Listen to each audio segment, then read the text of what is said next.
Welcome to the Rogers Kakasungura YouTube channel.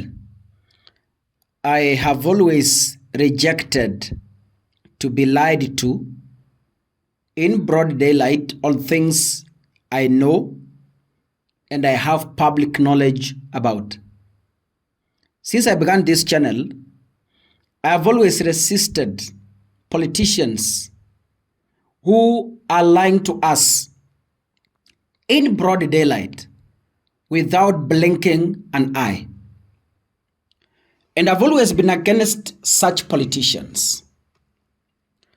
Today, William Ruto, President of the Republic of Kenya, the Commander-in-Chief of Armed Forces, the CIC himself, spoke vividly and in public domain before the cameras and said he has directed IG Douglas Kanja to arrest and prosecute goons who are causing mayhem, who are causing havoc in church, like what happened yesterday in Kariobangi North, where it is said goons attacked worshippers, where Gachagua was worshipping to say thank you to God for the people of Kariobangi who overwhelmingly voted for the DCP party. After that incident that left many injured, a tear gas was thrown into the congregation, something that the opposition has castigated because William Ruto was against it in the year 2020 when he was tear-gassed by the Jubilee government at Kenol. Can we listen to William Ruto? Tumekubaliana ya kwamba sisi ni nchi ambayo tunafuata sheria. Wale ambao wanatumia vijana kama wahuni, watu ambao wanatumika kulete fujo, kupiganisha wananchi, kulete maafa, hawa ni watu ambao hatuwezi kukubali, na nishamueleza Inspector General wetu wa polisi kwamba watu hawa wote lazima wachukuliwe hatua kali za kisheria, ndio tukomeshe uhuni na mambo ambayo yanaharibu usalama katika taifa letu la Kenya.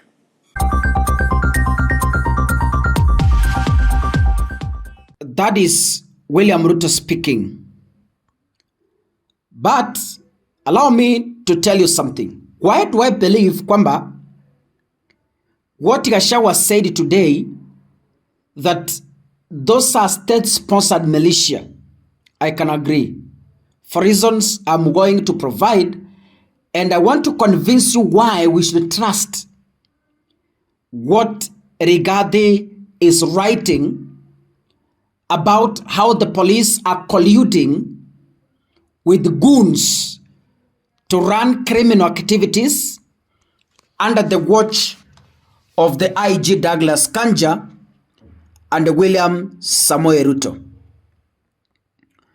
There is a press release that was released yesterday after the Kariobangi incident, and allow me to read for you.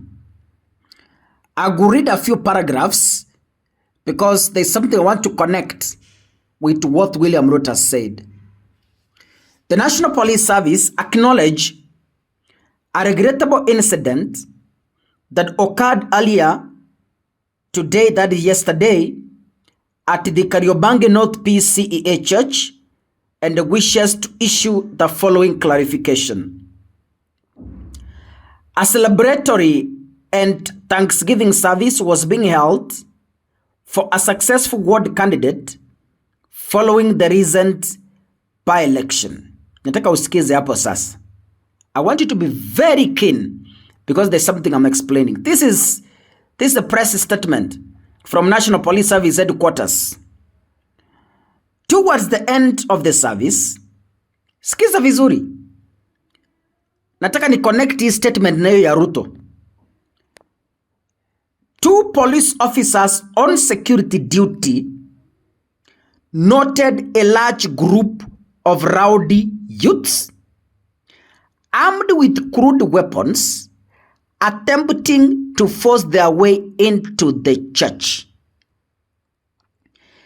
The two officers promptly called for reinforcements. Wacha nirudie hiyo tena ndio usikize.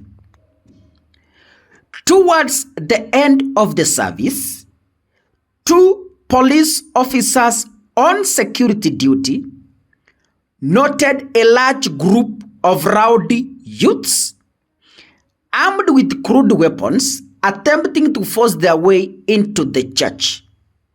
The two officers promptly called for reinforcements. Sasa, let's go back to what Ruto is saying.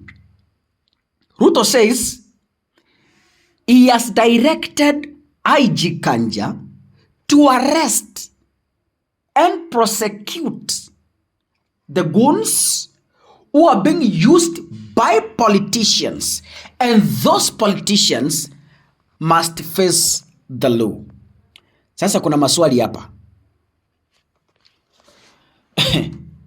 Two police officers on a security mission hapo Kariobangi kwa kanisa mahali Gachagua alikuwa. They saw, waliona kwa macho, a rowdy group of young people armed with crude weapons. So the first step is police saw. Two police officers, they saw. So waliwaona. When they saw them, they had even power to take a photo for evidence if at all they wanted to document who these were.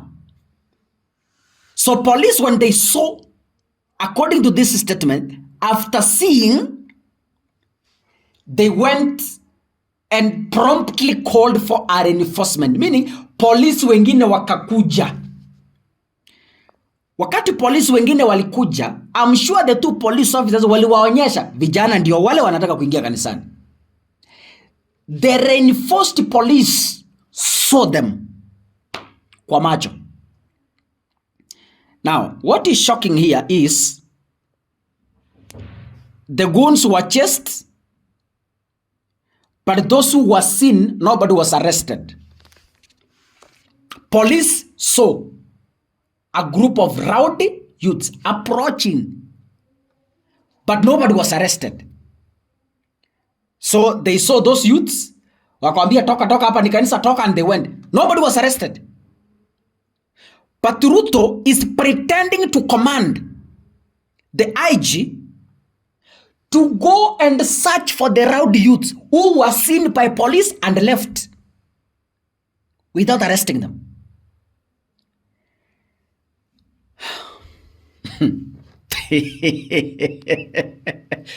Ruto is directing the IG to go and investigate and find out who those youths were when police saw them approaching the church and nobody was arrested. Kenya hii wajinga waliisha kitambo sana. Long time ago. All of us are learned and we are able to interpret statements. Mr. William, the president, please do not embarrass yourself as you've done today. If you are serious about arresting those young people, you could have arrested them yesterday when the police saw them approach. God bless you. See you in the next episode. Asanteni sana.